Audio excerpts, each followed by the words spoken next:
সরকারের একজন উপদেষ্টা মাহফুজ সাহেব জানিয়েছেন যে বঙ্গভবন থেকে শেখ মুজিবের ছবি নামানো হয়েছে, কিন্তু সময় তো সবসময় একরকম যায় না।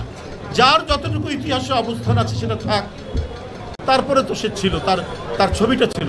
জিয়াউর রহমান কিন্তু তার ছবি পুনঃস্থাপন করেছে। আমি মনে করি তার ছবিটা নামিয়ে ফেলাটা উচিত হয়নি। ৭৫-এর ১৫ই আগস্ট ঘটল, খন্দকার মোস্তাক বঙ্গভবন থেকে শেখ মুজিবের ছবি নামিয়ে দিয়েছে। জিয়াউর রহমান ৭ই নভেম্বরে জনতার ঐতিহাসিক বিপ্লবের মাধ্যমে রাষ্ট্র ক্ষমতার পাদপ্রদীপের আলোয় তিনি উদ্ভাসিত হলেন।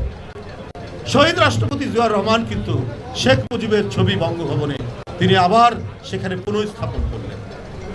আমার আজকে যারা এই অন্তর্বর্তীকালীন সরকারে আছেন, আমি একটা সংবাদ পড়েছি, সেইটা পড়েই বলছি যে এটা সরকারের একজন উপদেষ্টা মাহফুজ সাহেব জানিয়েছেন যে বঙ্গভবন থেকে শেখ মুজিবের ছবি নামানো হয়েছে।